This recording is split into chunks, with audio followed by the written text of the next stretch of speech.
These two verses in Bhagavad Gita ask us the question of what is the art of communication? Do we share our thoughts and make another person think, or do we impose our thoughts on somebody and shove it down their throats? Hi, my name is Varun and welcome to episode 12 in Decoding the Bhagavad Gita. Now in these two verses, Krishna rightly anticipates what is running in the mind of Arjuna. Arjuna, standing between both the armies, actually feels a sense of confusion within, and Krishna anticipates that, and he starts off by giving out a statement which loosely translates into, look at the armies of Kuru standing on either side. Now the clan Kuru is actually armies of both Kaurava and Pandavas. So this is actually told in a way where Arjuna would be tempted into asking more questions, and the Bhagavad Gita always throughout asserts the fact that the only way of clearing your confusion is by questioning the situation. So that is what Krishna is trying to accomplish here by giving out that small sense of delusion in Arjuna's mind. But here he only makes him think, but never imposes. Now let's see what happens with the help of an analogy when one person imposes on the other.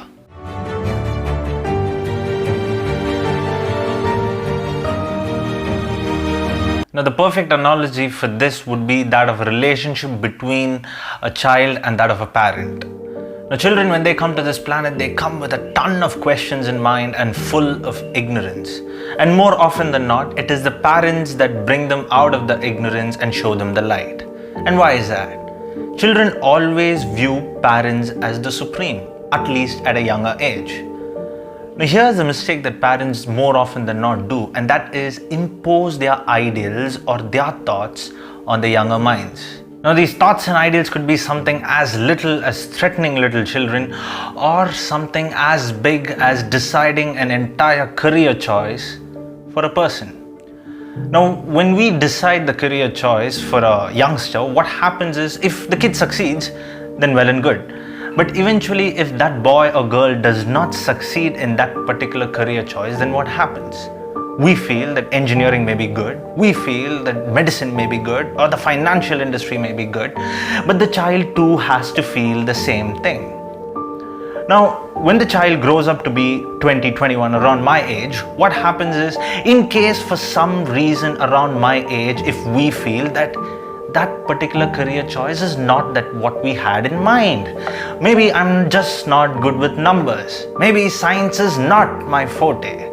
So what happens then? Or maybe is the future of the children what we really want? Because it doesn't matter whether I'm good, it doesn't matter whether I'm happy, it doesn't even matter whether I'm comfortable, but as long as the career choice is lucrative, we are all ready to pull that rope as long as it can. So what is the issue here?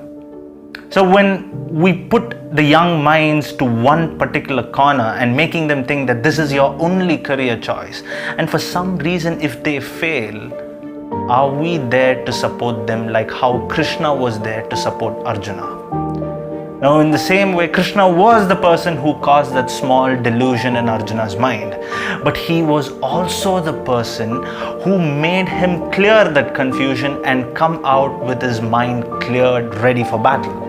But here, do we do that, or do we blame the children whose thoughts were imposed by us? So that is the question that this verse is asking. Do we give a free rein and allow people to express themselves like Krishna? Or do we impose our thoughts like in choosing a career choice like how I've told in the story of parents? So that's the question of this verse. Do we know the art of communication? Now always remember guys, it will lead the way, and all you have to do is free your mind. Now guys, make sure you hit that subscribe button so that you don't miss out on any of our future videos. And for those who want the literal translation of the verse, I've given it below in the description box. And that's the wrap for episode number 12. And until the next episode, it is goodbye.